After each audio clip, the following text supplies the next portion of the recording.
वह हमारी माता बहनें, प्यार कर रहे बच्चों, सीता, अनुसुईया, सावित्री, नर्मदा जैसी पावन पवित्र माता बहनें, आज चलते चलते कथा का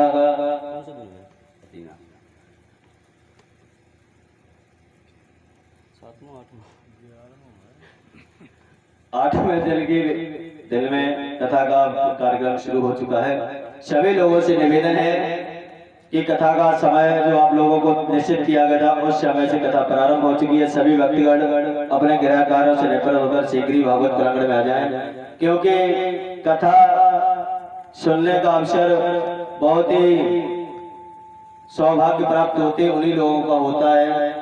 बताया गया है, बाबा तुलसीदास जी ने लिखा है कि बड़े भाग्यवान सतन पावा, असुर दुर्लभ सदग्रंथ गावा। बाबा तुलसीदास ये भी तो लिख सकते थे कि बड़े भाग्य हाथी तन पावा, या बड़े भाग्य भैंसा तन पावा।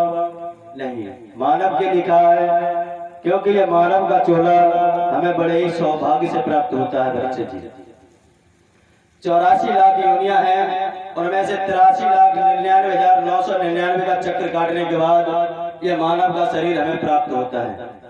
जिस वक्त प्राणी माँ के उदर में उल्टा लटका होता है, उस समय भगवान से विनती करता है कि हे परमपिता परमेश्वर, हमें इस नरक कुंड से बाहर करो। हम इस धराधाम पर जाने के बाद आपका भजन कीर्तन गुणगान करेंगे परीक्षित जी। लेकिन यहाँ आने के बाद प्राणी मोह माया जाल में फंस जाता है, भगवान को भूल जाता है। ऐसा नहीं होना चाहिए कि भगवान को भूल जाओ। अगर जो लोग भगवान को भूल जाते हैं, भगवान फिर अगर उन्हें भूल जाए तो फिर बहुत दिक्कत हो जाती है। इसलिए सभी से मेरा यही निवेदन है कि कथा समय से प्रारंभ है, सभी लोग आए और कथा का रसास्वादन करें। आइए एक भजन, उसके बाद कथा की तरफ।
पर